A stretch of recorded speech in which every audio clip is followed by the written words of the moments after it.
दोस्तों, जरा सोचिए, क्या होगा जब उत्तर भारत का सबसे कद्दावर चेहरा और दक्षिण भारत का नया किंग सीधे आमने सामने आ जाएं।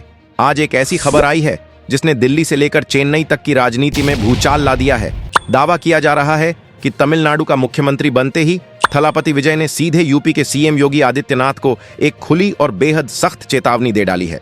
आखिर एक नए सीएम ने देश के इतने बड़े नेता से सीधे टकराने का जोखिम क्यों उठाया? क्या यह उत्तर बनाम दक्षिण के एक नए सियासी घमासान की शुरुआत है? कुर्सी की पेटी कस लीजिए, क्योंकि राजनीति के इस सबसे बड़े टकराव की इनसाइड स्टोरी आपके होश उड़ा देगी। इस खुली चेतावनी का असली सच जानने के लिए वीडियो को बिना स्किप किए एंड तक जरूर देखें। इस टकराव की गहराई को समझने के लिए हमें सबसे पहले थलापति विजय के इस नए और बेहद ताकतवर अवतार को समझना होगा। विजय अब महज पहले पर्दे के हीरो नहीं रहे। उन्होंने तमिलगा वेत्री कड़गम के नाम से जो राजनीतिक बीज बोया था, वो अब एक विशाल वट वृक्ष बन चुका है। तमिलनाडु की राजनीति का यह सदियों पुराना इतिहास रहा है कि वहां की जनता ने हमेशा सिनेमा के बड़े सितारों को अपना भगवान और अपना सबसे बड़ा नेता माना है, चाहे वो एमजी रामचंद्रन रहे हों या फिर जे जयललिता। तमिलनाडु की जनता ने जब भी किसी सिनेमाई दिग्गज को सत्ता सौंपी है तो पूरी तरह से बिना किसी शर्त के सौंपी है। थलापति विजय ने उसी महान और ऐतिहासिक विरासत को आगे बढ़ाते हुए 2026 के विधानसभा चुनावों में एक ऐसी प्रचंड जीत हासिल की है जिसकी गूंज पूरे देश में सुनाई दी। एक मुख्यमंत्री के तौर पर विजय का रुतबा अब बिल्कुल बदल चुका है। वो अब सिर्फ एक अभिनेता नहीं है, बल्कि 8 करोड़ से ज्यादा तमिल लोगों की आवाज, उनकी अस्मिता और उनके भविष्य के रखवाले बन चुके हैं। उनका हर एक शब्द, उनका हर एक कदम अब राज्य की नीतियों और देश की नजरों से जुड़ गया है। मुख्यमंत्री बनने के बाद विजय ने बहुत ही स्पष्ट शब्दों में यह जाहिर कर दिया था कि वो तमिलनाडु में पुरानी सरकारों की तरह सिर्फ समझौतावादी राजनीति नहीं करेंगे। उनका लक्ष्य राज्य को पूर्ण स्वायत्तता दिलाना और द्रविडियन मॉडल को पूरे देश में एक आदर्श के रूप में स्थापित करना है।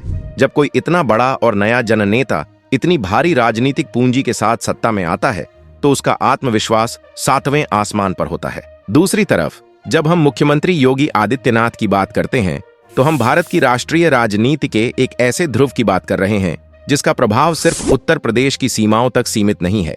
योगी आदित्यनाथ ने उत्तर प्रदेश में एक ऐसा शासन मॉडल स्थापित किया है जिसे पूरे उत्तर भारत में एक स्वर्ण मानक माना जाता है। उनका कड़ा प्रशासन, उनकी तेज कार्यशैली और उनकी स्पष्ट वैचारिक नीतियां उन्हें भारतीय राजनीति के सबसे प्रभावशाली चेहरों में सबसे ऊपर लाकर खड़ी कर देती हैं। राजनीतिक हलकों में यह खुले तौर पर माना जाता है कि उत्तर प्रदेश का शासन मॉडल धीरे धीरे पूरे देश के लिए एक टेम्पलेट बनता जा रहा है। योगी आदित्यनाथ का नाम सुनते ही एक ऐसे नेता की छवि उभरती है जो किसी भी दबाव में नहीं झुकता और जो अपनी विचारधारा को बिना किसी हिचकिचाहट के पूरे देश के सामने रखता है। उनकी यही ताकत उन्हें दिल्ली के सिंहासन का सबसे मजबूत दावेदार भी बनाती है। जब भी देश में कड़े फैसलों और नई राजनीतिक व्यवस्थाओं की बात होती है तो उत्तर प्रदेश का उदाहरण सबसे पहले दिया जाता है।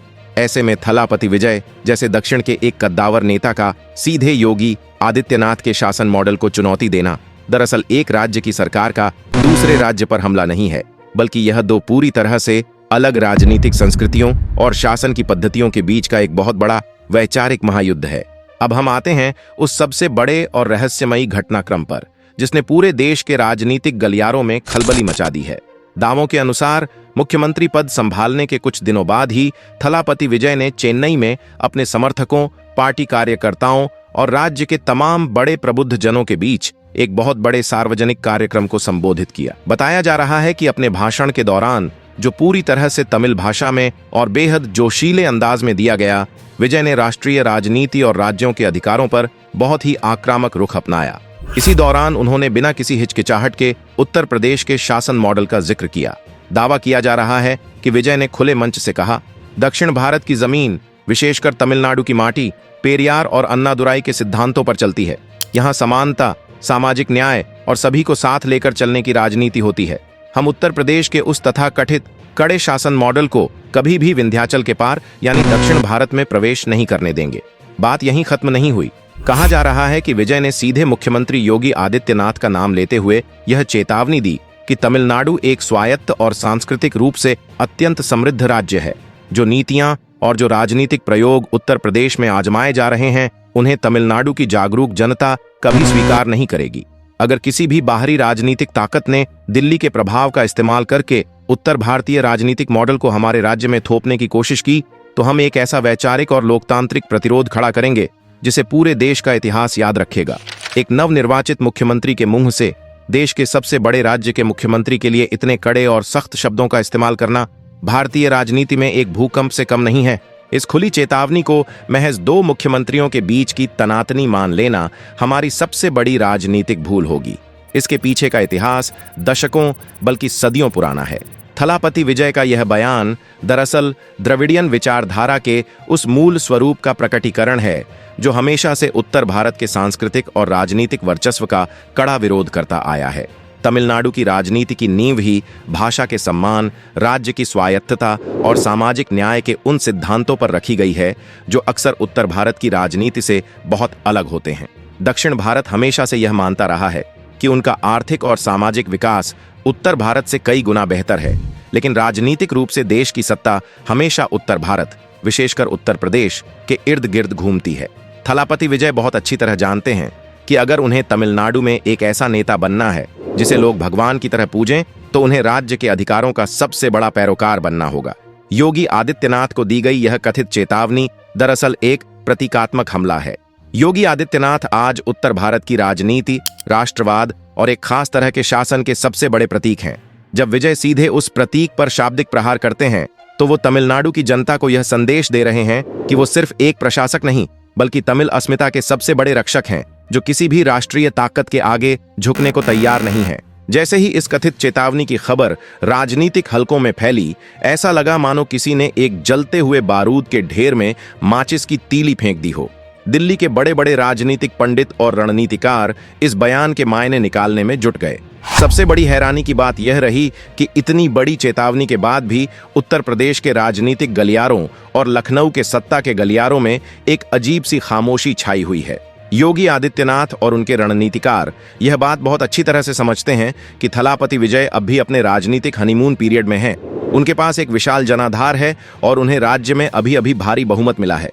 ऐसे में किसी भी सीधी बयानबाजी या पलटवार से विजय को राष्ट्रीय स्तर पर वही राजनीतिक माइलेज मिल जाएगा जिसकी उन्हें तलाश है। उत्तर भारतीय नेतृत्व यह नहीं चाहता कि इस मुद्दे को उत्तर बनाम दक्षिण की अस्मिता का सवाल बनने दिया जाए, क्योंकि इससे दक्षिण भारत में उन राष्ट्रीय दलों को भारी नुकसान उठाना पड़ सकता है जो वहां अपना जनाधार बढ़ाने की लगातार कोशिश कर रहे हैं। इसीलिए लखनऊ और दिल्ली की तरफ से कोई भी आधिकारिक या आक्रामक बयान जारी न करना एक सोची समझी कूटनीति का हिस्सा माना जा रहा है। वो जानते हैं कि विजय इस समय भावनाओं के शिखर पर हैं और इस समय उनसे सीधे उलझना राजनीतिक रूप से एक नासमझी भरा कदम हो सकता है। अगर हम इस पूरी घटना का निष्पक्ष और बहुत ही बारीकी से विश्लेषण करें, तो हमें समझ में आएगा कि इस खुली चेतावनी का असली लक्ष्य 2026 या 2027 नहीं, बल्कि साल 2029 के लोकसभा चुनाव हैं। थलापति विजय सिर्फ एक राज्य के मुख्यमंत्री बनकर संतुष्ट होने वालों में से नहीं है। उनका विजन बहुत बड़ा है। वो चाहते हैं कि 2029 के आम चुनावों में उनकी पार्टी तमिलगा वेत्री कड़गम लोकसभा की ज्यादा से ज्यादा सीटें जीते, ताकि केंद्र में बनने वाली किसी भी सरकार में उनका एक किंग मेकर वाला रुतबा हो। जब कोई क्षेत्रीय नेता राष्ट्रीय राजनीति में अपनी जगह बनाना चाहता है, तो उसे हमेशा एक राष्ट्रीय दुश्मन या एक बहुत बड़े वैचारिक विरोधी की जरूरत होती है।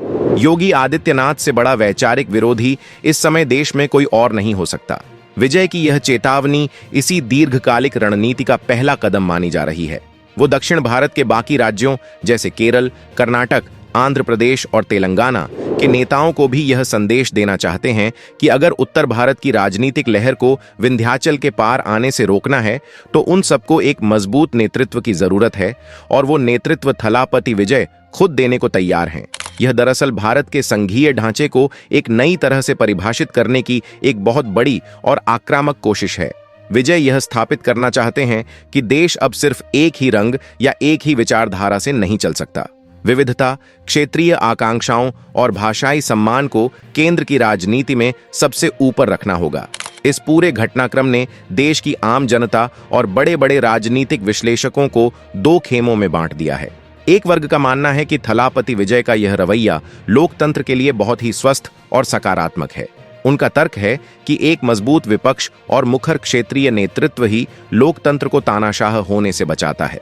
उनका मानना है कि विजय ने जो कहा है वो दरअसल करोड़ों दक्षिण भारतीयों के मन की बात है, जिसे अब तक कोई इतने कड़े और स्पष्ट शब्दों में नहीं कह पाया था। वहीं दूसरा वर्ग इसे एक बहुत ही खतरनाक और बांटने वाली राजनीति के रूप में देख रहा है।